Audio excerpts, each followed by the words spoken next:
This is Reuters Today. Coming up, high fives all round as Apple launches its iPad mini in Asia, but the queues aren't what they used to be.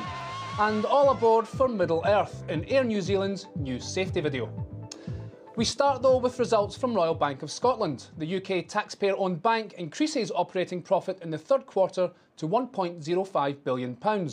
But it sets aside another £400 million to compensate customers missold loan insurance. And it says the amount of fines for settling Libor claims may be material. Possible breaches of sanctions on Iran also hang over the bank's recovery. In other results news, Alcatel-Lucent posting a second straight quarter of losses. The Franco-American telecom equipment maker hit by a sector-wide slump as operators cut back spending on mobile and fixed networks. CFO Paul Tufano says he's thinking of selling off assets or reprofiling debt to strengthen the company's balance sheet. More now on that iPad mini launch in Asia. Here's Reuters' Tara Joseph in Hong Kong. Tara, have these things been flying off the shelves?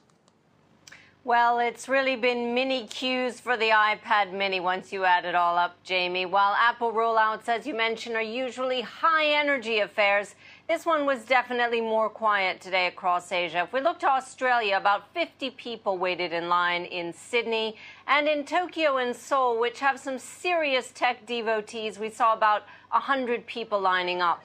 Now, even though the device won mostly positive reviews, it's that the market for handheld devices is really big and competitive now.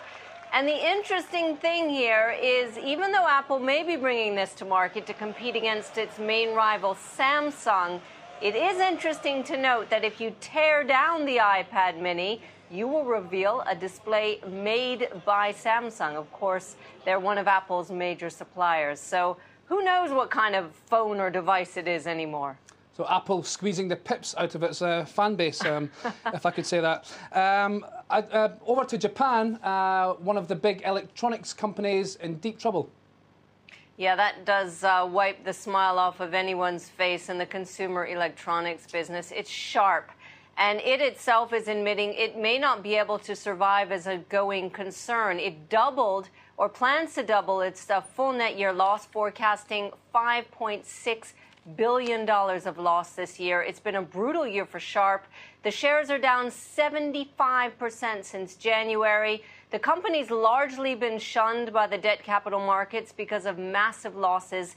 It has a loan to sustain it through the next financial year. It's looking for alliances. It's in talk with Taiwan's Hon Precision. They're the maker of iPhones, as one potential partner. It has denied, though, that it's in talk with U.S. tech companies such as Apple and Intel.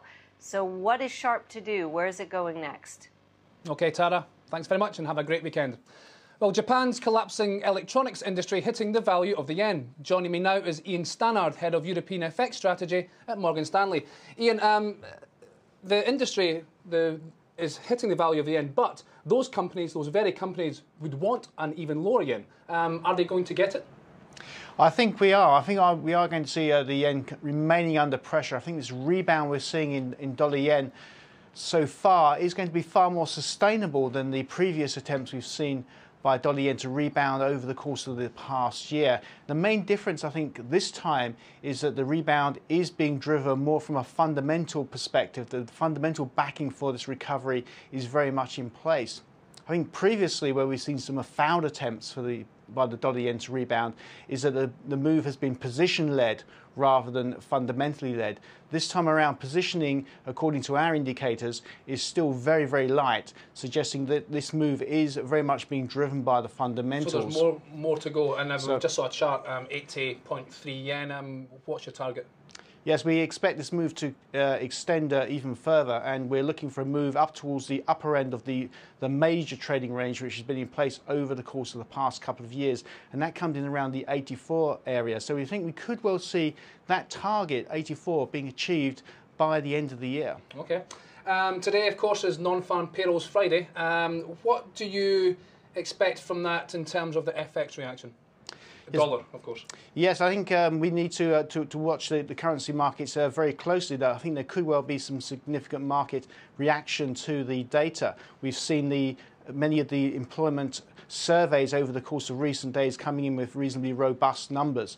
So the market is going to, I think, be prepared for a reasonably good number today. But once again, I think it'll be the dollar yen you need to watch for the market reaction. This is where the market reaction to the non-farm payrolls will be emphasised. And I think if we see a reasonably good number, that would help this move higher in dollar yen, and we should see that rally accelerate further on a good number. Okay, and finally, what about the euro? I mean, Greece is very much back in the spotlight. The markets are imploding. Can we get through to the Eurogroup meeting on November 12th? You know, it's 10 days between now and then. And where does the euro go from here? Yes, I think we are going to see the euro coming under some pressure in the near term. The developments within Europe have obviously deteriorated over the course of the past couple of weeks, with the focus switching back onto Greece and away from Spain for a moment. But I still think Spain will be the key factor, and whether Spain actually steps forward and asks for that additional assistance from the EU. If we see that, if Spain does make that move, particularly ahead of the November meeting, then that could well provide the euro with some renewed support. But until then, I'd expect the euro to remain under pressure. But eventually, I would expect Spain to step forward, ask for that assistance from the EU. That will open the OMT program from the ECB, and that will allow the euro to rebound again. We'll be looking for euro-dollar to rebound on that basis heading into the end of the year. Okay, Ian, thank you very much. Finally, fight a hobbit for an aisle seat, get life jacket instructions from a beautiful female elf, only on a plane to Middle Earth, or in an Air New Zealand safety video. The company's latest variation on pre-flight safety instructions has lifted a page from J.R.R. Tolkien's The Hobbit in the run-up to the world premiere of the film later this month. It's a bid to attract visitors to the nation where much of the film was shot. The video is proving a huge success. It's already racked up nearly 2 million hits on YouTube. That's all for now. I'm Jamie McGeever. This is Reuters.